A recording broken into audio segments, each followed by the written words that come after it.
I was beyond delighted last night, being from Philadelphia, right?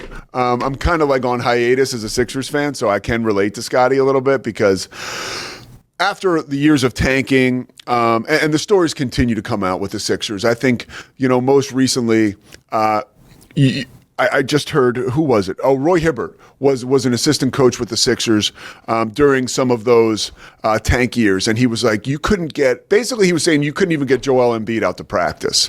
You have all these young guys, you're trying to create a culture, create a team, even though you aren't tanking or doing the process. But these guys aren't showing up and they're not giving effort. And that created, I think, a monster. And winning had become completely like a muscle that was atrophied within the Sixers organization.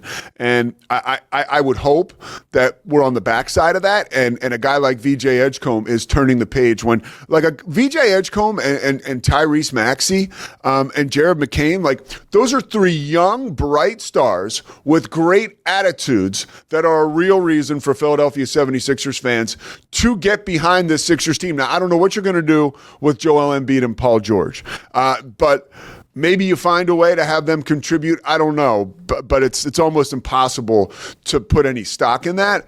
However, VJ seems to have found a decent landing spot. I guess that's a question for you, Scotty. As a lot of our friends and that are watching this are big Baylor fans, Big 12 fans.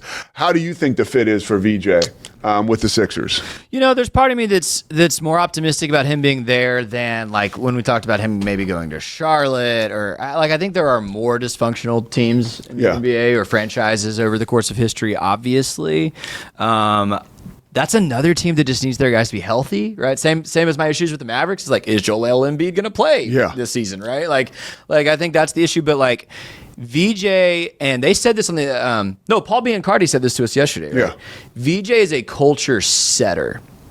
VJ Edgecombe is not a guy that's going to come into practice and accept people slacking in practice. Yeah, he will dunk on your face if you're slacking in practice, right? Like that's who he is. No, and that's what Paul said. And Paul was real. He said, he may not be as loud as he was in college with guys in the pros, but he will. But if there's a guy taking defensive plays off in practice, VJ Edgecombe will dunk over their head and embarrass them. Not because he wants to embarrass a teammate, but because he wants people to play. And he wants to play. Like he is a kid that clearly just loves basketball and wants to play. Yeah. And so I think that's going to elevate culture.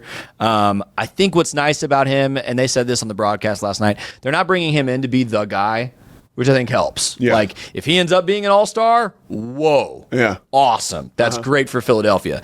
If he ends up being their third leading scorer and a great defensive piece, he's doing what he was drafted to do. Yeah. Right? So I think it's a situation where he can succeed. I will say, Scotty B says... Yeah, I can't see when you pull him up because I'm gonna throw it up and I'm gonna tell you what he says. Okay. Bear the Truth is giving you a hard time for not having a Sixers hat today.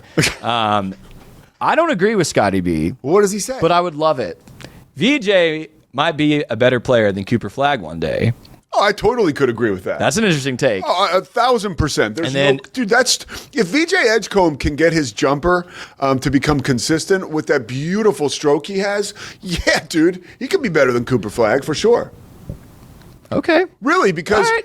I love it, Pete. Give the Baylor guy some hype. I love it. No. I mean, that's the God's honest truth. He shot 39% from three in the Big 12. Now, people around draft time didn't want to talk about this. I mean, I had a front row seat to calling a lot of games. He dipped. Like in February and into March, it's like that three-point shooting fell off a cliff. Right. But he was white hot for a while, and he certainly showed the ability to look, my stroke is here. And King McClure told me this. Fran Fraschilla told me this. Somebody else told me this.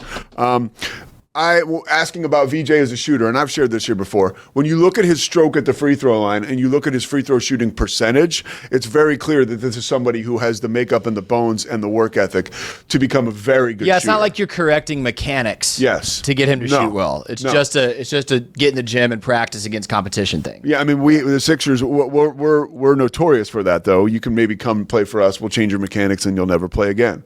Like the poor kid from Washington.